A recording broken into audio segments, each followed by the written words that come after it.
is Angelica McDonald, and we have another episode of the Next One Up podcast.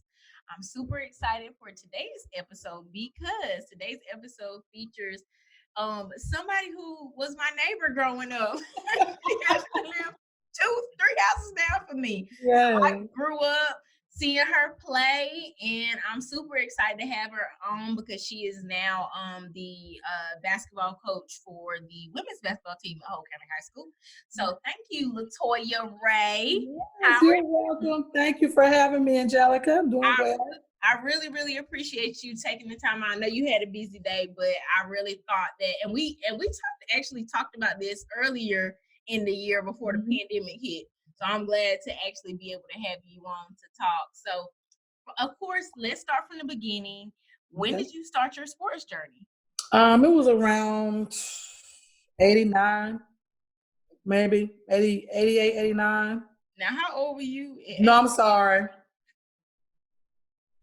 That's when the Parks and Rec came in, but I didn't get a chance to play Parks and Rec. I Okay, didn't start till I was seventh grade. When okay. it was integrated in the to Turleton and all that. So Mhm. we were the fifth grade class there. I had to wait 2 years to play. So when I was in seventh grade, I wasn't gonna play. I was in PE class with Miss Laura White, if you remember her. You may not. And we was playing a game of volleyball, and she's like, "Oh, you gonna play? Oh, you playing sports?" I'm like, "Oh, no, I'm not," because my mouth wasn't, where it was supposed to be. All right, lady, who are you? No, no, I'm not. This lady put me in her car. Oh, you're not riding a bus. No, I was a walker. Oh, you're not walking home. I'm taking you home today. I'm talking to your mom. I was like, okay. So I got in the car. She put me in, made me get in her car. She rolled down the street because we was living right down the street from Charlton on Jackson Street. And she talked to my mom and told my mom that I was going to stay out the school for now. She's trying for volleyball. Matter of fact, she's going to be on the team. And I was still shaking my head. No, I'm not. But yes, she went and made me play volleyball. So it started out with volleyball, but then of course she's in the basketball coach too. Oh, you playing basketball too? I said by that time, my mentality had changed a little bit. And I was like, okay, then it's worth a try. So in seventh grade, um, is a time where I started my career in basketball. I didn't get a chance to play Parks and Rec. Just to give a little background, because my mom, she raised me. She was a single mom at the time, and we had to do things. You know how it gets with the household or whatever, to make sure that things were good with us on that end, and nothing extra could have come out of that. So I was unfortunately I wasn't able to get into the Parks and Rec program, but when I got in seventh grade, I started out as a volleyball player, and I just finished on off since then. So you played volleyball and then basketball. Then basketball. Those Did the only you two ever play? sports that was it. Oh, okay. So did you ever branch out to any other sports like as you got older? Yes, I ran track in high school. So I did volleyball. I did volleyball, basketball, and track in high school. Cool. Okay. Hmm. Now, what inspired you? I mean, it seemed like you were forced to play sports. But what inspired you to continue to play Yeah. sports? In the beginning, like I said, yes, it was a force. But then because she kept teaching me and preparing me, it became a lifestyle for me. It was something that I enjoyed doing. In the beginning, I was terrible, but I listened and I gained a lot of knowledge from Miss Laura White. That is my inspiration. If it wasn't for her, I would not have been able to go to the different levels that I went to play sports, because she saw something in me. Because she was in it for a while. She actually retired like maybe 3 years after that, because she was in it for a minute. So my mentality changed because I saw something that I was good at, and because I was good at it, it built my confidence in it, and it made me want to do more and learn more. So she pushed me. Then you got your George McNeil's, that was her partner in crime. That's my man though, Mhm. but he pushed me, and he saw things in me. The Robert Blues, saw things in us, and sometimes they didn't have to say anything about us. Just watching what they do, it made me want to do even more for them, because they were so dedicated in the sport. It was committed to teaching you what to do and showing you the basics and making you the best athlete that you could be in that moment. And that's what made me want to push, because I had a coach that I want to push for. Mhm. So And I think that's big as an athlete in general, like having that coach that will be there to see things in you that you don't see in yourself, but then also, like you said, it something in you wants to make them proud, kind of like a parent. You know, you absolutely see what they put in you, and you're like, okay, maybe I can give a little bit back. You know, so right. that's really cool. So you said that Miss Laura White influenced you in like George McNeil and Robert Blue. Who else influenced you from a sports perspective?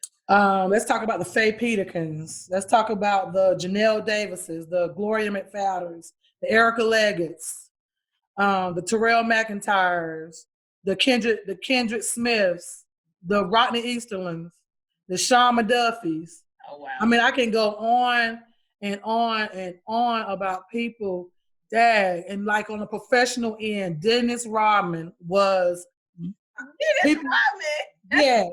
And I knew you was gonna say that. Let me tell you why. Dennis Rodman was crazy. Uh-huh. But let me tell you, one thing that I learned from him was his aggressiveness and his ability to jump and do things. It was almost like not people were scared of him, but because he was strong, he boxed out and he rebounded. And that was my thing. I didn't care about scoring at the time.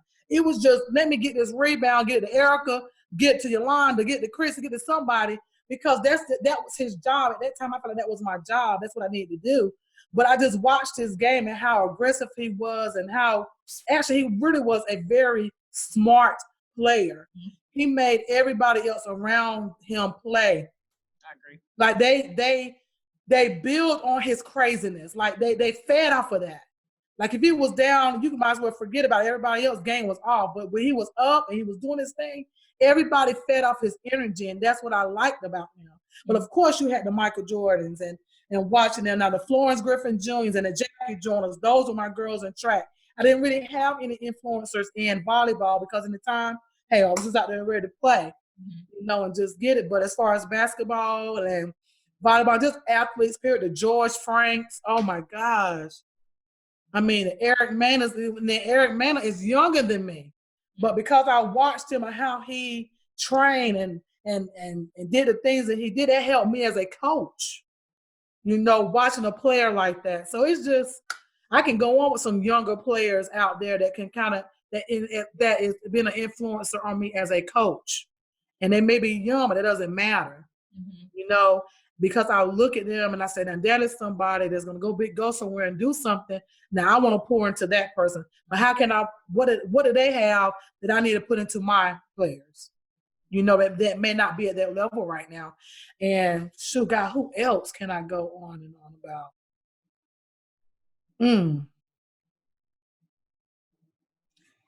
Yeah, that's not be it.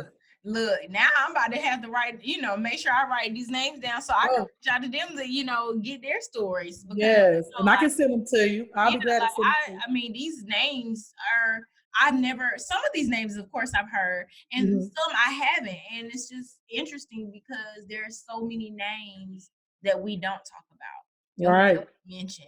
And I think I really, with me doing this podcast, like I really wanted to give people a chance to tell their sports stories, to tell their stories of being an athlete in Hoke County.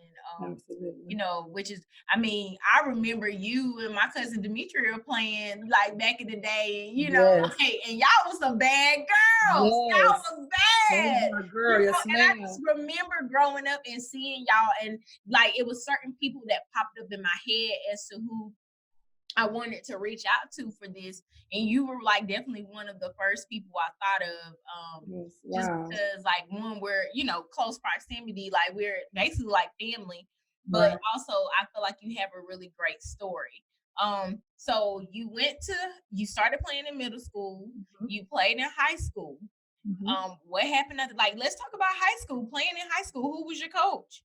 Coach Queen Esther, Hartwell Shaw. Esther. She was everything. My volleyball coach, my basketball coach. She helped with track. Of course, George Manil was my coach in track. I started out in high school as a ninth grader, playing volleyball, and then I played varsity volleyball and basketball all 4 years being at the high school. Wow. I started off, now coach Coach Sampson. Now that's the man. Mm-hmm. People they slipping on Coach Sampson. He was my freshman coach. He was my freshman coach, and I played for him. And Miss Howard, Coach Howard Shaw wanted me to move up early to play varsity. Didn't have no problem with that. But like I said, when you have coaches who pour everything out, they're giving you everything they have. You want to play for that type of coach. Mm-hmm. So I said, not saying that Coach Howard Shaw was not that type of coach, because she was too. But everybody would not say that. But she was to me. I can give you what she was to me. And Coach Sampson, I didn't want to leave him. So I was like, you know what, Coach Shaw, I went home, talked to my mom, talked to Coach. I was like, well, let me play with him for the season. Because, freshman season is shorter than varsity season. Mm-hmm. So what I did, I played the whole freshman season. I moved up with him, with Miss Howard Shaw at the end. And I did not sit the bench. I thought I was I'm a freshman, I'm going to sit the bench. No, she actually put me in and play a couple, a few games, or start a few games. But I was still falling behind a Teresa McMillan. We call her Tootie. Oh, my God. Phenomenal player. Falling behind Gloria McGregor. Don't forget Heather Glass. Well, it was Heather Brett at the time out there shooting those 3-pointers. I mean, phenomenal athletes. And I was like, no, I know this ain't right. Not me, but she saw something in me.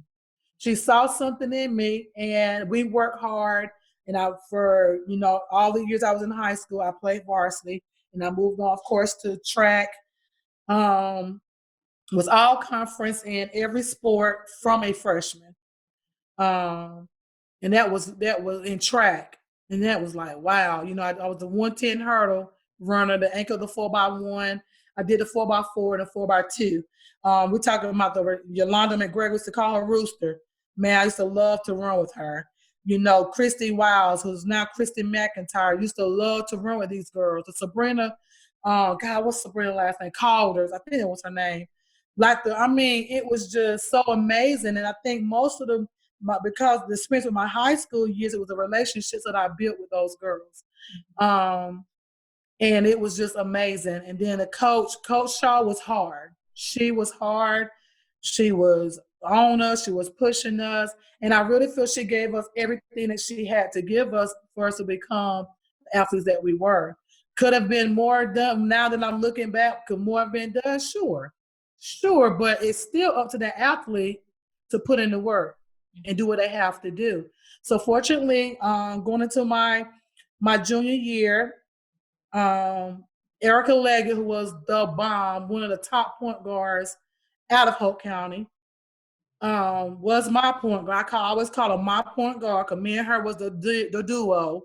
And when I was off, she was on. When I was on, she was on. But when we was together, it was something serious happening on that court. And it wasn't a lot of off days for us, within our junior and senior year. So a coach from Winston-Salem State was at her game one night and watching Erica Leggett play. She needed a point guard. And they saw little old me, number 34, LaToya Cobb, out there playing. And Erica was like, hey, T, Coach Clark wants to talk with you, but she can't because you are a junior. So she has to talk with your mom. So she talked to my mom and told my mom that she watched me play. She was very interested in me coming to Winston-Salem State to play. She wasn't there to see me that night, but something about me stood out. And I give that credit to hard work, and then my coaches putting inside of me what I needed to do. And it doesn't matter who's watching. You play because, number one, you love the game, you're dedicated, and it's something inside of you that's telling you, okay, it's time for you to move forward, or it's time for you to do better in where you are. So every game I just kept getting better and not knowing that it was a scout. Number one, I've been worrying about a scout, honey, and it's sad to say, my junior year, I wouldn't have been thinking about college, Angelica. I wasn't thinking about going, because when you watch what your parents do, and you're like, is that my life? Now, my mom did all that she could. God knows she did. She did a phenomenal job with us, raising us. And I'm like, I did not have any direction as a junior. And then Erica come to me and tell me that, and I'm like, who? I can go to school for what? For free? it's on and popping then. So this is my junior year. So I still had a whole senior year to go. And I'm telling you now, and I still do my senior forgot about that offer from Winston-Salem State. I forgot about it. I totally forgot about it. I just went out there to play. It wasn't in my mind. And as might be sad to say, but I just want to play. I wanted to play. I love playing. It was something that I was finally good at. And I wanted to play. I love to do it. And then, of course, the Coach Clark, she was a woman to her word, got a full scholarship at Winston-Salem State. And I'm being as transparent as I can. It doesn't matter because y'all need to hear the story. I had to redshirt my freshman year because I missed the praxis. Not the praxis, I'm thinking about teaching. I missed the SAT. I had the score to go to the school, but I did not have the score to play. Now, that's how serious being a student athlete is. You can have all the good grades, you can go and pass the test to get to the end of school, but they had a certain standard that you had to make in order to be an athlete in the collegiate league. And I missed it by 2 points.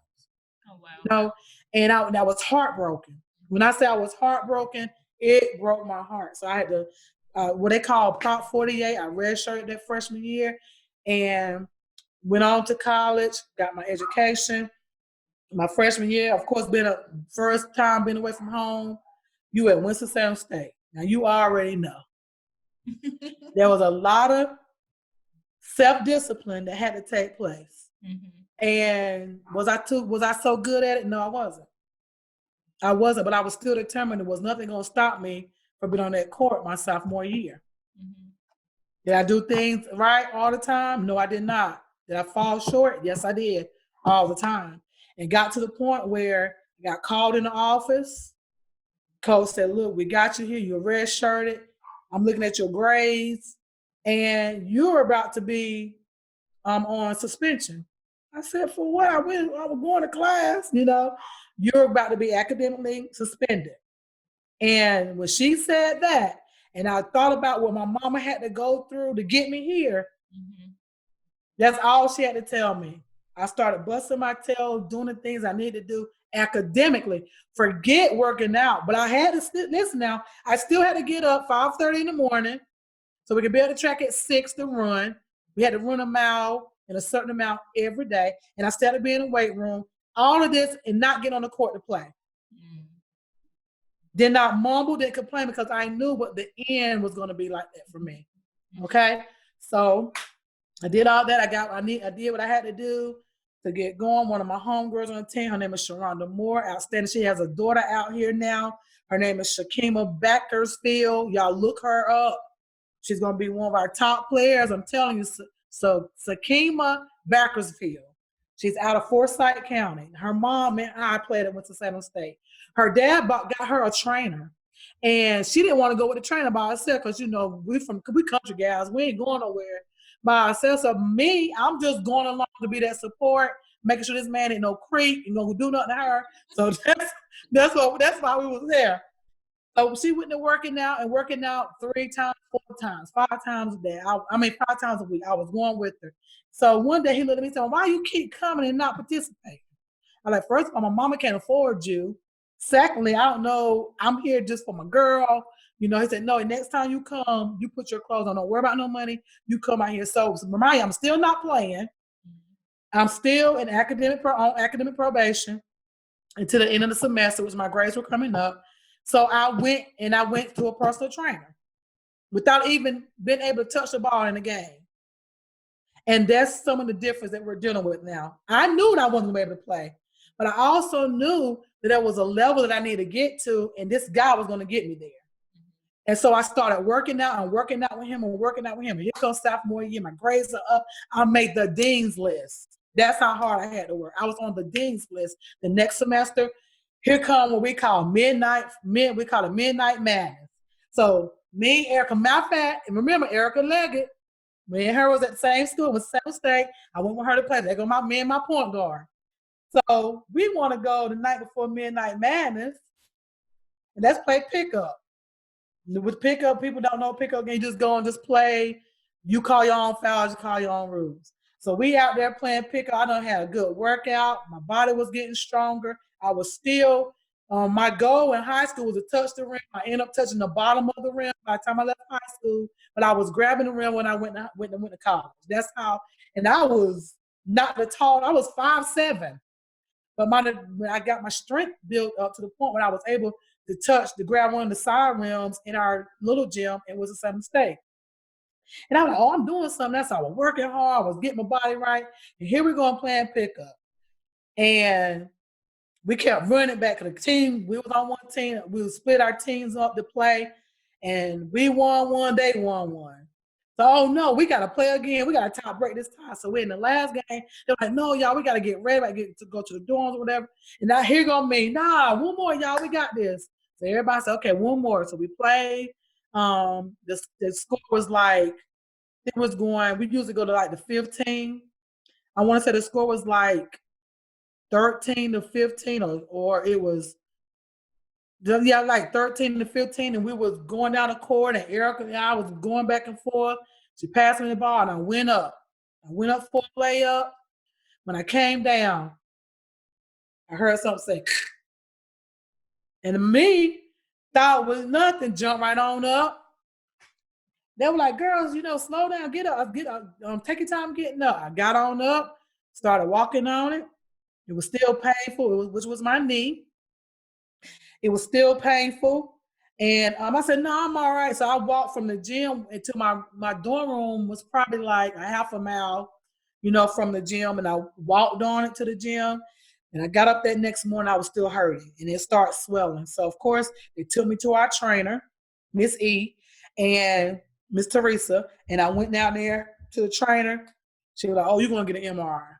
So I said, I'm just fine. This is hyperextended. Give me 2 weeks. I'm good. She said, yeah, probably so.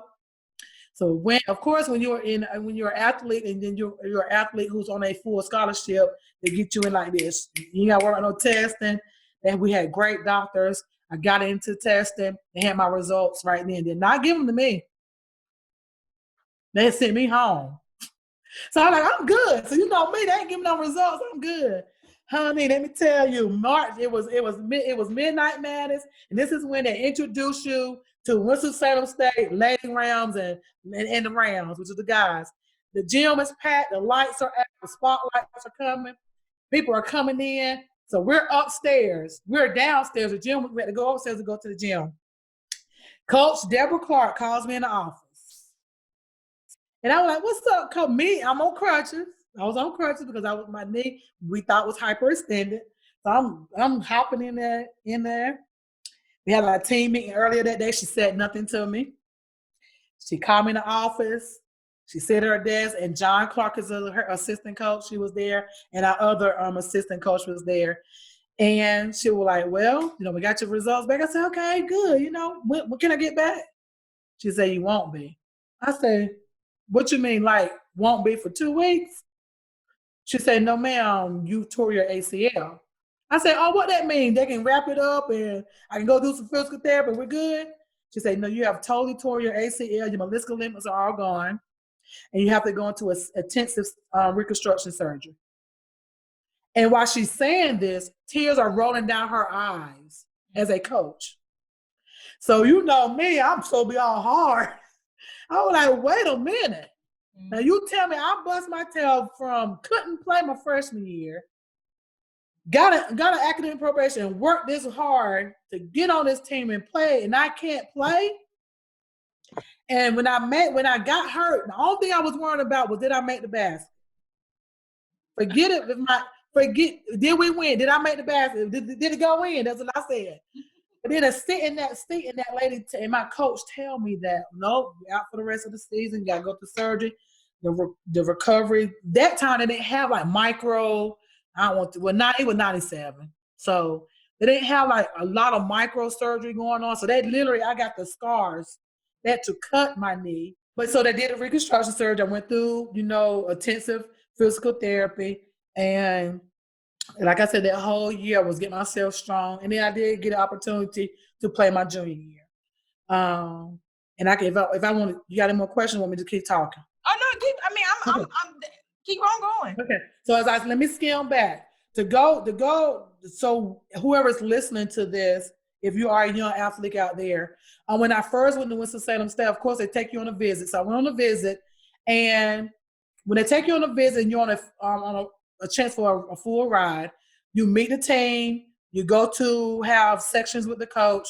They put you through some practice training, some one-on-one training, some skill work, and then you play again pickup. So there was a young lady named Keisha Brodnack. She know I love her. Me and her are friends to this day. She was she was already the power forward of the team. I want to say she was going to her sophomore year. And so she was there for you. She may have been a junior, I'm not sure. But anyway, was playing pickup. And so I'm out here. They say, okay, freshman, get out there. That's how they talk to you. Go on out there, do your thing. We ain't going to talk to you. We're just going to watch you play. This is the coaches talking. So they sitting back with their arms folded, their notepads, and they just say, go play. So, of course, I got Erica Leggett, I got Renee Campbell, she graduated in 95 from Lee County Senior High School. That me and her was real good friends. She was there. A couple, Nikki, God, what was Nikki last name? Nikki Bell. All of them was there. And God, it was just so many girls out there that kind of gravitated to me and put me under their wings. But this Keisha Brodnack was like, oh no, this girl going for the same position I'm going for. Oh, she had in her mind, oh, she ain't getting, they ain't gonna want her. When I said this girl put me through double HELL, HELL, she put me through it. I'm talking about, and I think about Sade, Sade Ray, and how we used to bump them and elbow them and stuff. She did all of that, then some, times 10. So I'm already prepared for, because I think I was a little tough. Dennis Rodman was my man, I'm feeling a little tough anyway, but I never called a foul.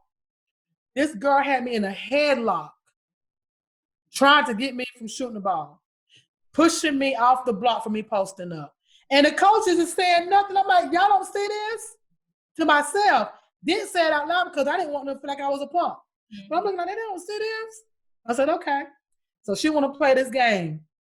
I didn't get dirty with her. I played my game. I did not let her get in my head. She did it again. We went down the court. Erica passed me the ball. She swatted me and hit me so hard. I'm like, okay, no foul. Let's go. Erica said, no, you ain't calling the ball on that? No, let's go. Let's go. So she gets down the court and she gets the ball, girl, shoot it. Clean block, Angelica. I blocked her clean, touched nothing on her. She calls a foul. I didn't say nothing. I said, the coaches are watching. I ain't say nothing. The game went on. We had to go back to, at that time, to let you stay in the dorms. So I went to the dorm in tears. I am a country girl from Rayford, North Carolina, in this city called Winston-Salem. This girl is from Eden, North Carolina, I think she was from. She's probably had more experience. I don't know. She's been playing there. I was in tears. So my captain, who was Chella, we call her Chella Church Nelson. We call her Church because she would have saved one on the team. She didn't drink. She didn't curse. She prayed for us. She was just a golden child. So her name was Church. She came to the room, and I said, when I was crying, I was snobbing crying. Like, give me the tissue. Let me pack my stuff. I had one more day to let me pack my stuff. I am leaving. I'm not coming back to this school. Keisha can have that position. She can have it. I'm going home to be with my mom. I can go to a local school down there. I'm done. Chella said, are you serious? She looked at me like, are you really serious? You not understand what you just did in that gym? That girl's she bullies everybody. You took everything that she gave you and then gave her some of her own. You still scored on her. You didn't complain. Do you not know what your coaches are saying about that right now? And I was like, I don't care. It don't matter. She said, listen, Toya, listen now. Listen. So she got that mother voice to me, and she began to pour into me and telling me those things that I need to know. To say, you just can't quit. There's quitting is not an option. The coach saw something in you when she went to your high school to see you. What are you going to do? Are you going to sit here and she's fighting for the same position you are? And she's in and all she had to do was tell me this. She's threatened by you. That's why she's doing that. But you're the player because you're not backing down to it. And that stuff, I said, okay, well, I give it another try, whatever. I see y'all when I get back. So we left and we ate the last day. We met up again, we talked again, and we left. We came back then. Voila. That leads up to the story of me getting hurt. And then my junior year came in and I played. And sadly to say, Keisha didn't make it that season. She didn't make it throughout the whole season.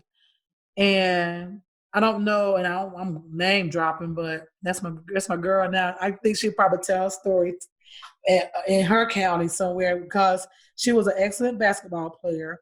But it takes a lot of discipline, especially to play on that level. And I wasn't backing down. I don't know if it was pressure. I don't know what I didn't start over her. She still started. And then a couple of games came through. Keisha was having some button heads with the coaches or whatever. And I had the opportunity to step up my game. And when I told myself, when I get in this position as a star player, a starter player, oh, she gonna have to fight to get this back. And I promise you, I don't even think that she ever got it back. Mm. Like, I was like, wow, you called, she said 34, 34. She called 34. Oh, okay. So you be ready, you stay ready, so you have to get ready. And the coaches prepared us so much during this time. It didn't matter who she called. We were ready. Got an opportunity to experience the CIAA for the first time on the court. And it was absolutely amazing. My job was to go and get the rebound, put it back up, make way for our guards to get through the lane, setting picks. The defensive, I was definitely a defensive player all throughout.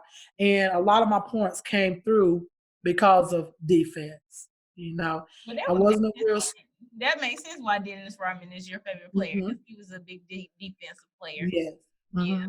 And they'll tell you defense will make room for you. And they did. And I didn't really become a shooter until I got with a trainer, which is Mr. Eddie George, matter of fact, out of Winston-Salem State. Out of Winston-Salem, he was a local from Winston-Salem.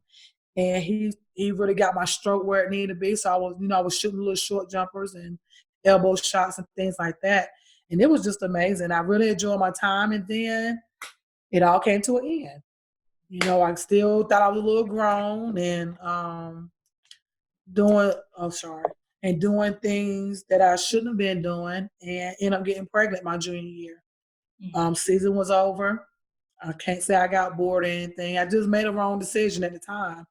And I'm going to get into that story because I think it needs to be said.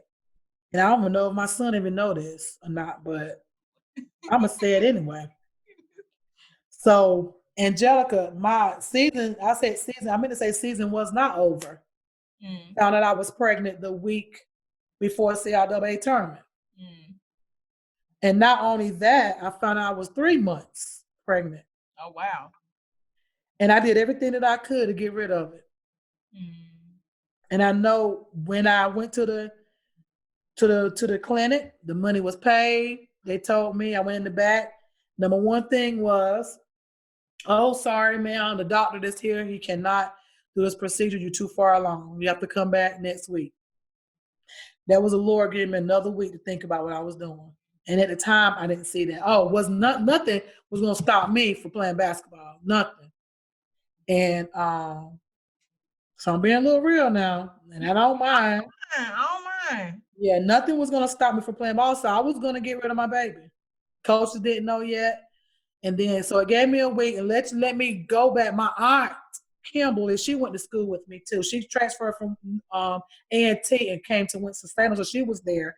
So that week going by, I said, okay, I'll be back next week, whatever. And we was gonna do it. So we paid our money. I was gonna check out. She said, no, here go your money back. I said, no, you can keep that. I'll be back Monday. Like that, just like that. They kept it and everything. So they gave me a week. We had a game. We had a game that Thursday or that Friday night.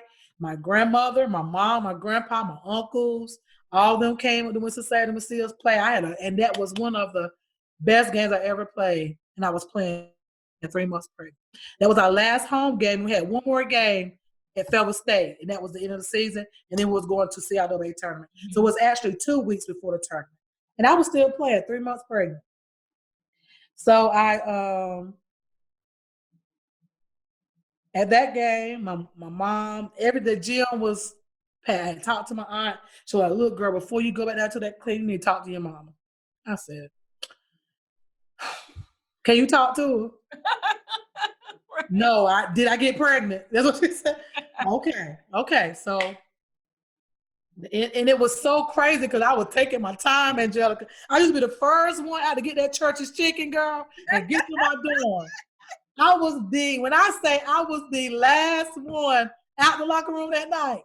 And usually they'd be like, well, we get ready to go. They were still in there. I was trying to get them to go ahead and go home and call them, waiting.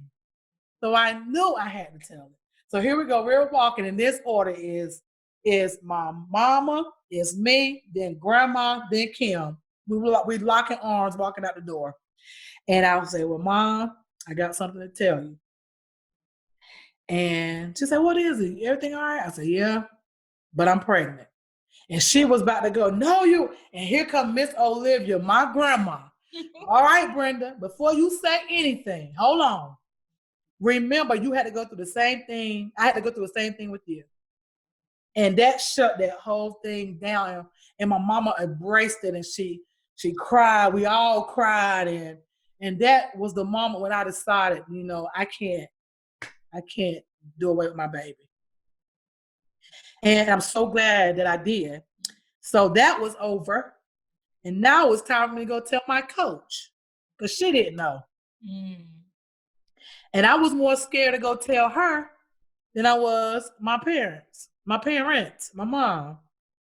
So we went ahead and played that Fellow State game. Of course, the baby daddy is my husband, my sweetheart, Jamin.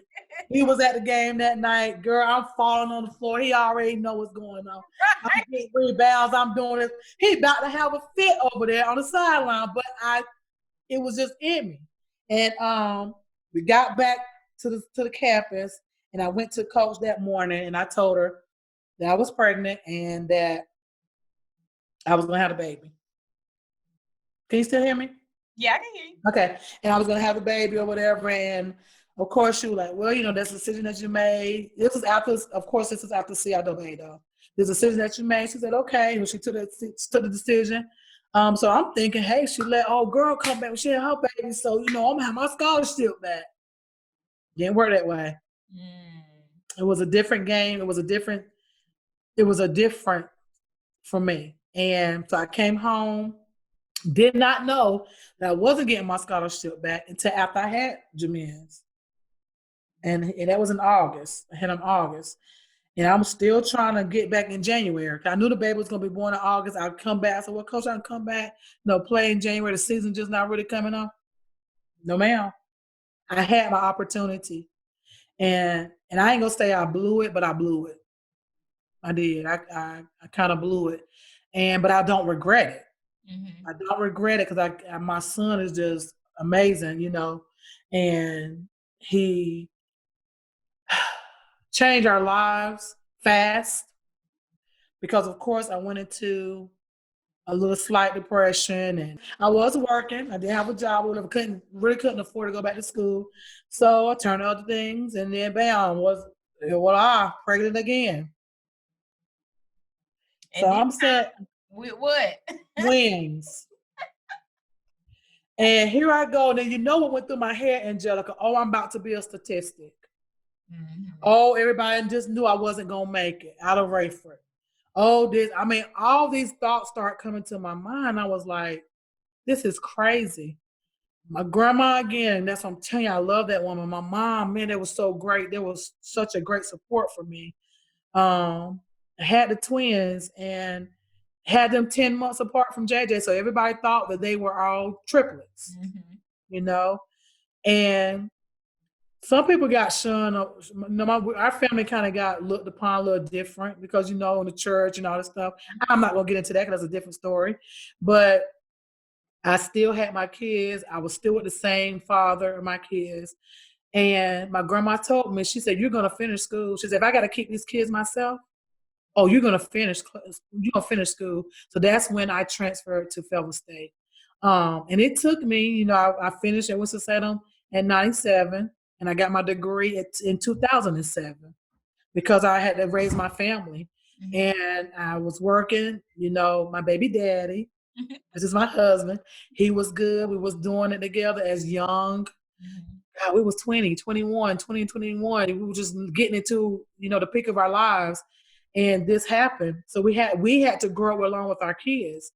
And so it was a blessing that I was able to bring them on campus with me to Fayetteville State. I finished and I started substituting until I got a permanent job as a teacher in Hoke County Schools, and that's where I'm at today.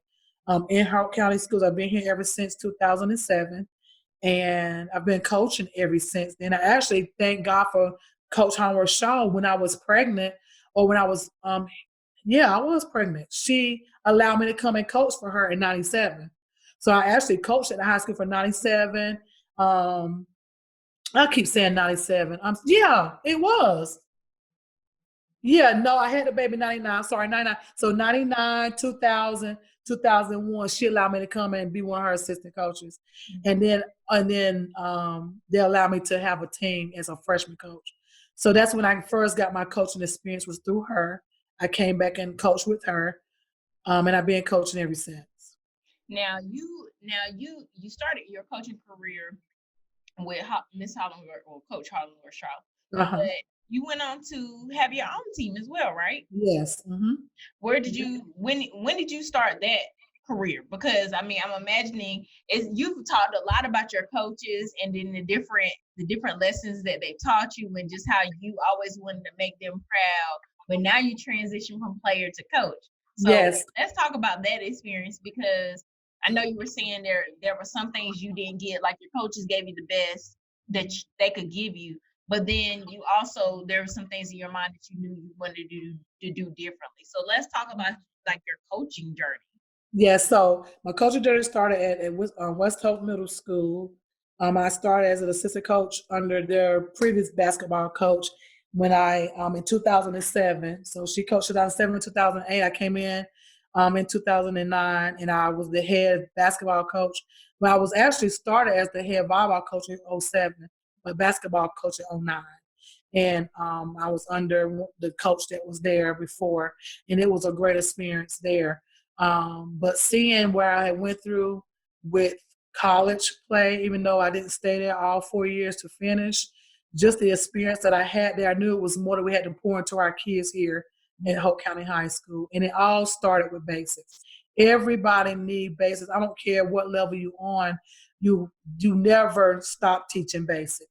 You never stop learning basics. So my journey started on West Hope, as I said, as a volleyball coach, and I coached there for 10 years. I taught there for 10 years.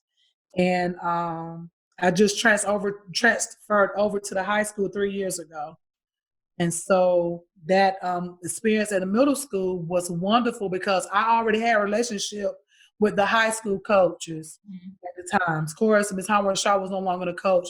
And then the other coaches came through. Then here come the phenomenal coach, Kelly Daniels, the volleyball coach, Shauna Monroe.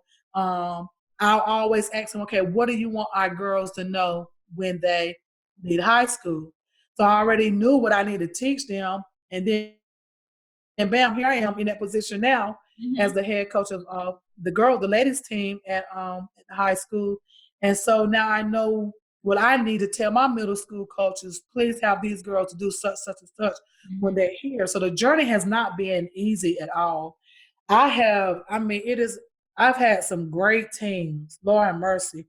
But then I also had those teams where I just felt like, okay, this ain't for me. My time is up, and I'm going to be honest.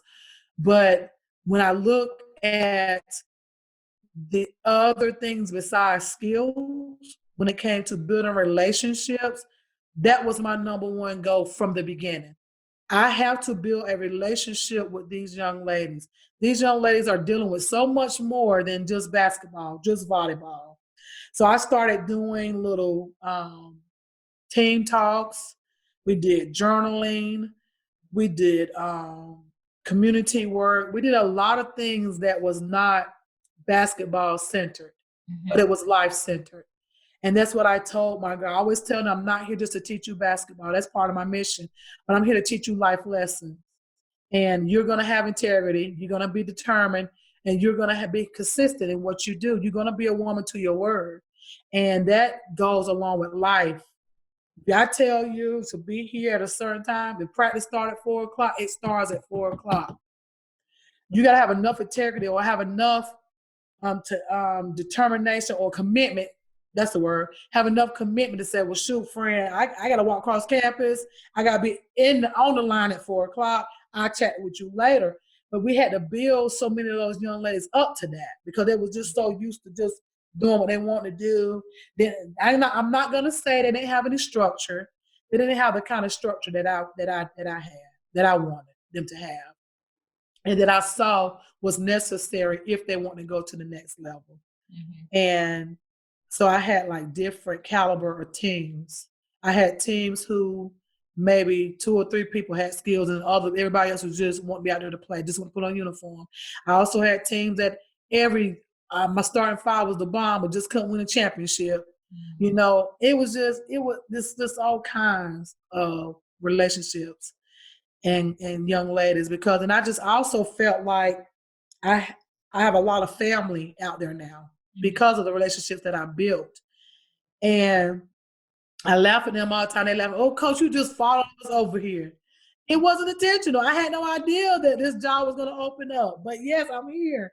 And some of them liked it and some of them didn't. I wasn't a favorite to everybody.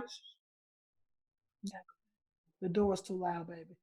I wasn't a favorite to everybody. I wasn't. But I always tell them, I'm not here to be your friend. I'm here to teach you life and skills. And I'm not gonna be able to reach everybody. Mm-hmm. And that was driving me crazy because my husband was like, girl, you're not gonna get everybody. Mm-hmm. I had 15 girls. It was my job to reach all 15 of them. That's how I felt. But I had to realize you're gonna drive yourself crazy trying to do that because everybody's not gonna receive what you're giving. And I struggled my first year at the high school as a coach. There was some struggles there. We had a phenomenal player, Mahogany Matthew. Mm-hmm. Mo. She's actually in college playing now. We still communicate. I haven't talked to her in a while, but she still, reaches out to me. And I didn't have her from the beginning. That was just that one year. I come in, to Tiffany. I guess it was Tiffany Parks, maybe to Kelly Daniels, who rooted her and grounded her to what she had. I just got lucky or blessed to have that talent on my team, and I tried my very best to get her to where she needed to be. And she would say, "Dang, you told me this was going to happen." I said, well, you don't work hard, nothing going to come to you. You got to work hard. And she realized that. And where she is now, I'm very excited to see, hopefully the season's going to go forth with all the COVID and the coronavirus going on. That I hope I get an opportunity to see her play this year at her new school. And then so I have so many other players who come back and say, when I thought that I wasn't reaching, it didn't hit until later. Mm-hmm. They hated me during the season, but I couldn't keep them out my classroom. I couldn't keep them off my phone. But I got really feel like they hated me, And I poured out and poured out. I'm looking at Coach Blue, which is my assistant coach. Shout out to Farrah Blue, and that's my girl. And I was like, what in the world? It was times I was like, what did I miss it at? So not only was I educating them, but I went back and started educating myself and watching, good coaches and this, trying to figure out where I am in how their coaching style is, or what I'm missing, or what do I need to scale back on, and things like that. And I always taught my girls, there's 15 of y'all on the team, only one of me. If I go around trying to adjust my philosophy, trying to adjust my rules, my regulations to all of you, I'll be crazy. So either you're going to jump on this bandwagon, or I'm just not the coach for you at this time. You have 4 X's. It's 1, 2, 3, 4. Choose one. And I've always said that. No one is forcing you to be here. And so when they decide to stay, okay, let's roll, let's move, let's do what we got to do. And I really feel this last 3 years as a coach at the high school, and I wanted to come back and coach. That was the thing. That was so ironic about it. I wanted to coach at either West Hope Middle School or Hoke County High School, and those doors opened for me just like that. And I was like, wow, why did I want to coach? Why did I want to come back here? Because of the Laura Whites, because of the George McNeils, because of the Quinn Esther Holloway Shaw, because of the Stan Calendars, the Robert Blues, who poured into me so much when I was young at this stage. I wanted to give back. Did parents like everything I did? No, they did not. Oh, you coaching the old schools what they used to say. You coaching the old school way are the comments they used to make. But that's the only, for real, honestly, that's what I was bought on. But I had to add the old school to the new school, which is the relationship part. Mm. Not saying that back in the day they didn't care about us, but we're here to win games. Mm-hmm. We're gonna do what we need to do to win games. You're gonna be obedient. You're gonna follow my rules. You're gonna do what and you better open your mouth. We were not in the age of video games and texting and TikToks and Snapchat and Instagram. We had box TVs, black and white. And you better be glad you had a flip phone or you had the one with the cord on it. So we didn't have those type of distractions. So this time we are fighting through those distractions or those distractions of I got everything I wanted. Now I can't get my way. I'm gonna pout. I could. I don't work that way. Mm. I just don't. But I had to understand the type of girls that I was dealing with who are dealing with different things outside of basketball than we ever had to. Did I deal with some stuff? Heck yeah, I dealt with some stuff. But these girls are dealing with some stuff. So I had to break through the layers before I could even teach them basketball. So and that's actually one of my questions, what advice do you have for other coaches to help them be more aware of what their players are going through? Build relationships. You have to get to know your girls. And you can get to know them in a way that you don't have to ask them directly. They're going to tell you. Mm. I journaled. I journaled along with my girls. I gave them all a journal in the beginning of the season. Yes, that journal was basically mainly for basketball, but I also had non-basketball topics that they had to write on. Or I would have team meetings. All right, put out a question that give me 2 questions. In the beginning of the year, we do give me 2 questions that if you could ask anybody and they not know who you are, ask. Don't put your name on it, just ask those questions. And I began to know a lot about my girls through that. So throughout the year, when they had them temper tantrums or when they pout or when I feel like something is off, I go back and remember, okay, this is what she's dealing with, blah, blah, blah. Okay, how am I deal with her on this? Okay. Okay. So now I got ways of dealing with her. Let me peel back this. So now let me give you this basketball skills. At the end of the day, it's all about winning. I don't care what nobody say. It was still all about putting that ball in the basket. But I had to, and this is my team. And I had to deal with them the way I felt was more effective than just putting the ball in their hand and say, go make a layup, go do this, run this play. They can't concentrate on running the play because they're worrying about, some of them maybe been worrying about what they got to eat the next night or that night or even having a ride home, and so my little stuff and them not putting the ball in the basket, that seemed little to me. That win-loss column seemed very slim to me when it came to this baby might not have a way home or what is she going home to? So I watched my kids. So I watched them. I talked with them. And when they were ready to open, I built relationships enough and let them know they can come to me about anything by showing my integrity. When they told me something in confidence, it didn't get out. So it was a consistency in me showing them how I was even with my coaching staff, how they see me around campus, Oh, I can go to her. Oh, coach was telling me I can go talk to coach. I told her this last week. I ain't heard it, since, So it's about building that relationship and getting deeper into their mindset because there's so much stuff you got to peel back from in order to get to that basketball skill. So when it comes to the things like dealing with like being a coach and what you didn't get when it came to even you thinking about your goal, like thinking about even going to college, how have you changed that with your players? Because I've been because in one Sade, when I interviewed her, she said that the biggest thing a coach can do is to ask their players what's their goal. Like, Absolutely. what's your goal? So what is some things that you implement, like even when it comes to like their future, what are some things that you try to make sure that you do to be different from, previous coaches? Okay. Well, I do a student athlete interview, especially for my seniors. I sit with them in the beginning of the year because it's going to be actually, I feel like they're the leaders of the team. So I sit down with them. I ask them their goals. What do you want to do after high school? And I ain't gonna say it's right because now when I go back and I re-examine what I do, a self-check, I'm gonna start that as a sophomore.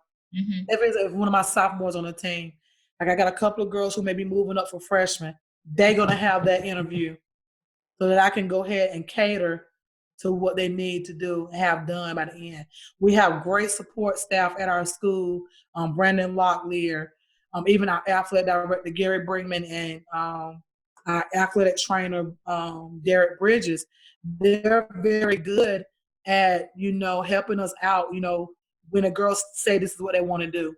We can all, okay, Brandon, I know they got to do clearance house. I go ahead and go down the line. They tell me, Coach, I ain't playing basketball at it in the next level. I don't want, that's not my dream. I said, so then it goes to what are your dreams for the team or what are your dreams for the season? I have to have that because I got my goals. I have my realistic goals and they have their goals. So I try to put them together. But if I never sit down and ask them what they want, I wouldn't know I wouldn't know their mindset, number one. How hard should I be pushing them right now? Because I don't really see an athlete playing sports if they don't want to go to the next level to do it. That's in high school. That's just me. Unless you just want to do it to keep in shape and things like that. But those who are very serious about their future and want to go play, I have to know what are you going to do to get to this level. Right now, you're here. What are your steps to take to get here? Okay. Have you talked to any of your coaches? Do you have a highlight tape? Have you taken the SAT? Because that was my thing. And I love my coaches from high school, but one of them told me to wait till my senior year to take the SAT. Like I told you, I wasn't even thinking about it. I was like, now I'm looking like, why you tell me to do it then? I could have passed and been. So that's where my mindset was. But now I'm telling you, take the SAT quickly. I tell them to take it twice in the junior year. And then if you need to take it in the senior year, take it one more time. That's me personally. But they do what they need to do. But don't just be satisfied with that first score. And also for them to take the ACT because that wasn't a big thing when we was in school. Yeah, actually my class was the first class to take the ACT. Yep. So yep. And so that's That's different a completely test. different test. You may do well on the ACT and may not do well on the SAT. So that's good that they're getting reinforcement to do both and see which one works better for them. And outside of like their academic advisors or whatever, like because eventually what you said to them is gonna click, like you said. Absolutely. So, they're hearing it from here and they're hearing it from there. But then it's like, wait a minute, I heard that before. Coach said that to me. And depending on who said it, it may have more influence on them. So it's really good that you reiterate that type of stuff. What are 3 characteristics that you think make an athlete great? I think I mentioned them earlier, integrity, self-discipline, and consistency.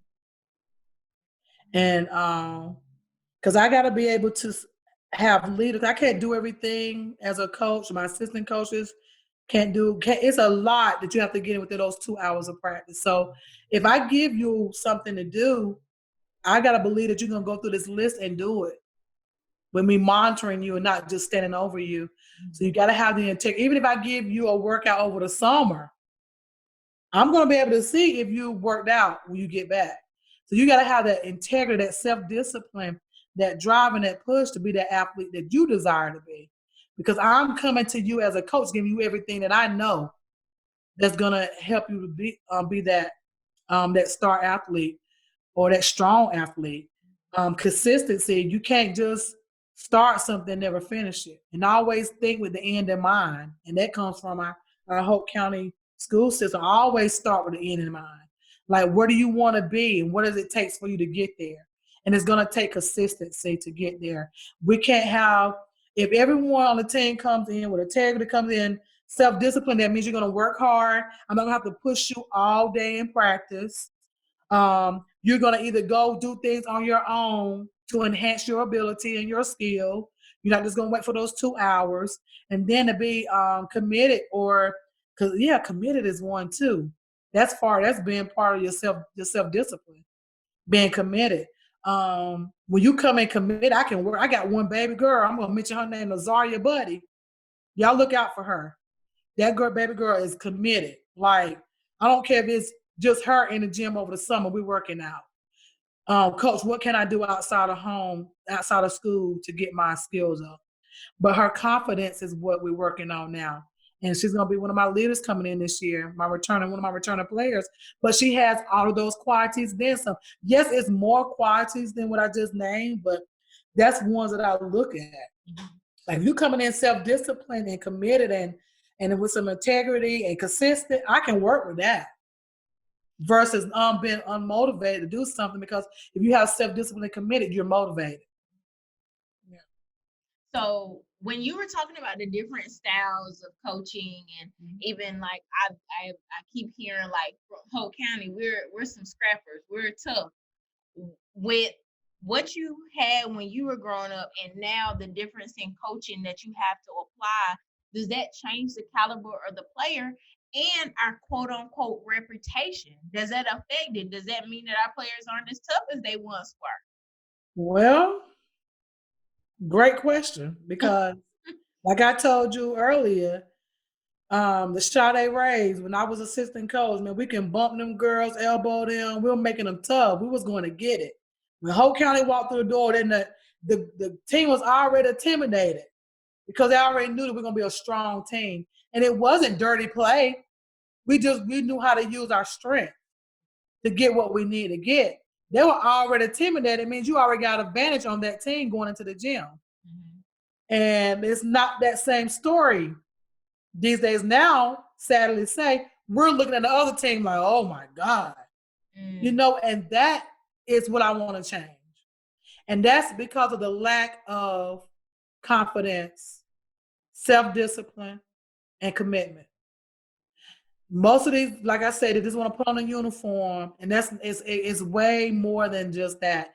And because we had those hard coaches, they knew they was giving us what we need. But the thing is, Angelica, it wasn't the coaches. I could have just walked out. It was something that I wanted to do. I had to want to do it. I knew how hard practice was going to be, girl. I knew how hard it was going to be, but I wanted to do that. I wanted to be there. I was going to do whatever it took to put an impression on my coach where, oh yeah, she's going somewhere. That's my leader right there. That's what I didn't want to put a shame on county. I didn't want to put a shame on my team. I didn't want to shame my family. So when I went out there, I put in everything that I had, and I had support. And these days, I'm not saying the kids don't have support, but there's a lack of support out there. And there's more of the support of not showing up, but in upholding students and upholding student athletes in their lackness. Why they lack? Why are you slacking? Why is it okay for your child to be slacking on the court? How can you reward that? How can you pat on the back and say you had a good game When you know they didn't put that 110%. Oh, the coach is just hard on you. No. The coach just sees something in you. You should be working towards that. Mm-hmm. But I don't have, and I am proud to say I don't have a lot of that. Most of my parents are gonna now be like, girl, you could have did better than that. Or listen. You need to listen. If you will listen, take out time to listen to your coach. She's giving you what you need. But then you still had those who knew more than the coaches at times. And that's what we fight against more now, is the influence from home to what we're saying in practice. But when you build that relationship, and like I told my girls, things are going to be said about your coaches, about your player, about your peer players on your team at home, and it's up to you how far that go Mm-hmm. and how long it go. Because we build relationships so that you know exactly what your coach is looking for. You know what my philosophy is. You know what my skill set is going to be for the day, for the whole week, at the beginning of the week, for each day. And you know what my expectations are. And I do that for all of you girls. So when you go home and they're talking, pull out your manual. Well, this is what coach is expecting out of me. I didn't do it. Or I don't think you should be talking about my player because that's my sister. So a lot of that stuff can be nipped in the bud if our students, I don't know if they feel like they be disrespectful Mm-hmm. or what, but it's a way that you can explain, well, mom, this is what dad, this is what we do. I'm just trying to, do what coach is asking me or what she is expecting of me. And a lot of that lackness will be out the door, or the slackness will be out the door because they'll come in ready because they got two people or two group of people saying the same thing to them when they're at school and then when they come home, when they come from a game or when they're at the game. And it just works hand in hand. And that's why I do try to build a relationship not only with my kids or not only with my students, but with their parents as well. Mm-hmm. Yeah, it sounds like when you were talking, I was hearing like pride, a sense of pride, um, because like you said, like it's about coming in there and wanting people to know like we here, like Mm-hmm. you need to be scared, but it's like are our kids having that sense of pride Right. That's within them? exactly that's Um, exactly what it is. do they even care enough? Like, I mean, when you're from Rayford, and Sade said this too. She was like, look, we might talk about it, but we ain't gonna let nobody else talk about us. You know what I mean? Like, we're not gonna let nobody else, tear us down. Right. But we stand up and we band together. And I'm wondering if there's a disconnect with our this generation and how what we can do to foster that and improve that.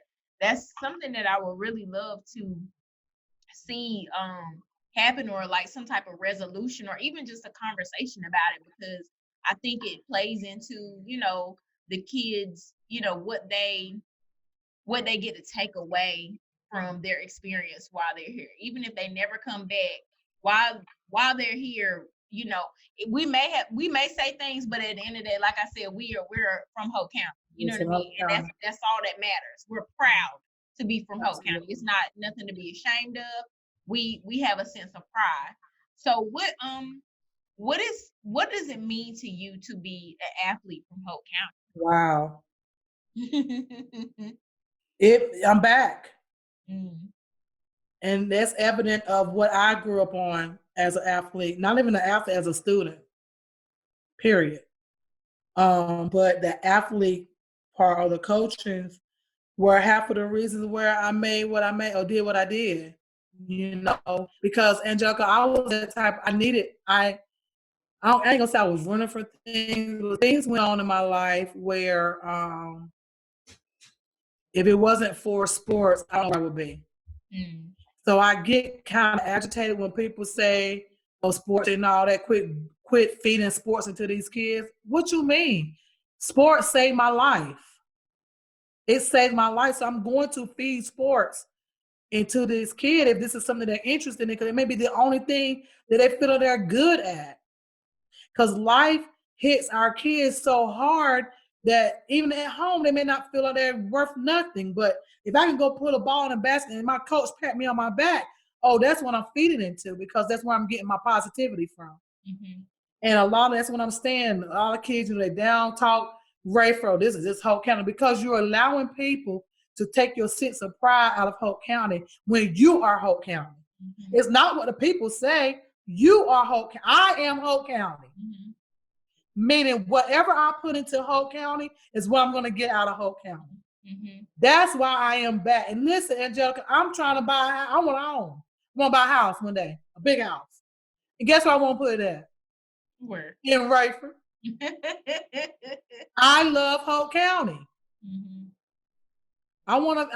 And I really, like I told my kids, y'all go out, y'all explore, but do not ever forget where you come from. And it ticks me off for these these what I call them, Rayfordville people. Where you from? Fayetteville? No, you're not. You're from Rayford. Be proud of where you are from. Mm-hmm. I bet you they proud now. George Floyd funeral was here. Everybody from Rayford now. Right.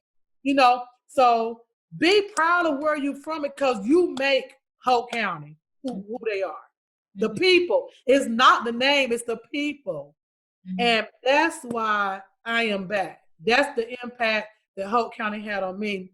Yes, my family is here, but I can always leave and come back and see family, but I don't see nothing wrong. It's a lot. Maybe it's a lot wrong. Maybe I'm blind or something. I don't know. It's where I see it. I feel I put in it. I'm going to get out of it what I put into it. And right now, Hoke County is the bomb to me. It is. It's growing. Mm-hmm. You see a different caliber of people come through. But this is where I got my foundation from. So that's why I had to come back. Even if I ain't gonna say I'm gonna be here for the rest of my life. Yes, I want to build my house here. I do. But I ain't gonna say, this is the all in, but why not?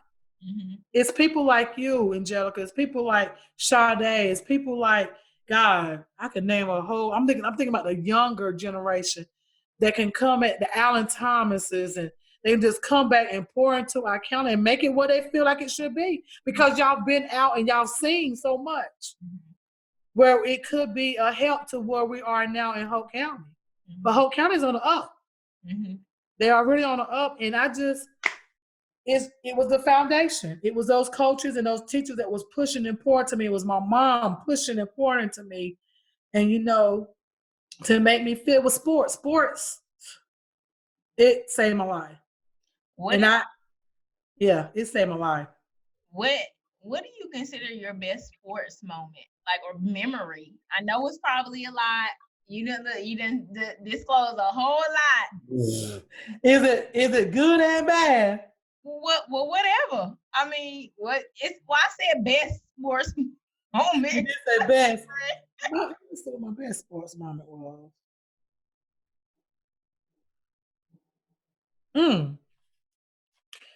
Dog, that's hard. It's a lot. I probably winning the regional track, being a regional champ in the 110 hurdles my junior year.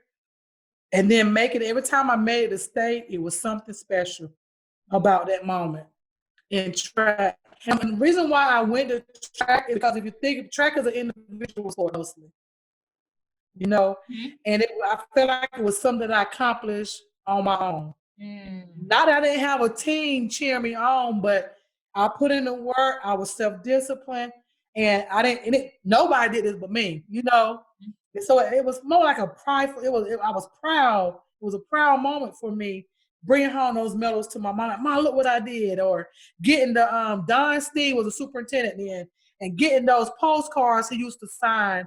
He used to send us postcards every time I got any kind of award, academic, athletic award. He sends a postcard out, and I was aiming for that postcard every sport. And he used to shock me because he used to just send one just for me making the AB. How you know I made AB on the road? So it was just crazy stuff like that just kept making me want to be. You said something about that pride, having that pride for my county, and I was gonna be the one to get them everything that I had. That's really good sports. memory. And I guess and it's different from what I would think because I know you won a lot of awards and you play with a lot of great players. So I wasn't expecting for you to say track, but it does make sense, like you said, because it is an individual sport for the most part. So that's really cool. Now this is my last question. But let me go back to the memory. Now, all of my memories playing with Erica Leggett was best. Like You with have basketball. a big range of memories with her from like high school Yes. and college. In college. So all that I mean, because she's for I think she doesn't get all the credit that she deserves. And she deserved a lot of credit. I'm telling you. And then with volleyball, just the ability to out jump everybody, having those games where people can't return your spikes. Those are my best moments. And just like I said, we have a powwow every now and then. And it's really hard to remember some of the things that we talked about. I'm not saying it wasn't memorable, but it was more discipline versus let me pour into you in the moment. So most of my moments came with the basketball was especially with Erica Leggett and Yolanda McGregor and Rooster. Man, we played every sport together. Shannon Maxwell, my volleyball partner. I mean, yeah, we played, like me and Rooster, we played every sport together. So man, for 4 years straight. Wow. So yeah, Yolanda McGregor. So every moment with those girls riding back, getting piled up in that little Yugo that Erica Leggett used to drive, going home for practices. We didn't care. We were sweaty, girl. It's just that sisterhood and that relationships that you build. And they are long, like I still talk to them, like it's long life friends. And that's it. And then of course like the awards. No, I got female athlete of the year, but that's just an award. I didn't, it didn't, I ain't gonna say it didn't mean anything. Yeah, it meant something, but it was more to that than to me. That award, it said a lot about me, but it was just more to that. The stories that you didn't know about came into that award, So So my last question is, what is one piece of advice you would give to a young athlete in Hoke County? And of course, I'm sure it might be some advice that you told your players, but maybe advice that somebody who hasn't played for you. What is one piece of advice you would give to a young athlete in Hoke County? A piece of advice is start early. There's always and be the last one out. What I mean by that, there's always somebody out there, out playing you, out practicing you, out working. They working out more. And my brother has a quote that he loves to use, and I've been using it last year. And it is not my quote. I cannot remember who quoted, but it says, "Good, better, best. Never let it rest until your good becomes good and your better becomes best." Okay, so your good becomes better and your better becomes best. So that means I'm never stopping. I may be good, but I gotta be my best, but my best could be better, So you never ever stop pushing, you never ever stop working hard because there's always somebody out there working harder. Do not get outworked. Agreed. Do not get outworked. That's in life. That's in life. That's all I was just about to say. That's in life. Just about to say that. Yep. Well, thank you, Toya or LaToya. I appreciate you taking the time to tell your story. It's some stuff that I didn't even know. Like, I'm in like the generations with your younger brother. So like I know you my whole life, but I had no idea, some of the things that you went through. And I really think is a story that needs to be told. Because sometimes people they are honest about some things that have happened, but I'm thankful for your transparency, and because it's gonna help somebody else. Guarantee. That is my goal. That is my goal. Guarantee it will help somebody else. So I just want to say again, thank you. And just want everyone listening to make sure y'all follow us on all platforms: Facebook, Instagram, YouTube. We appreciate your support, and we will see you next time. Thank you, Angelica.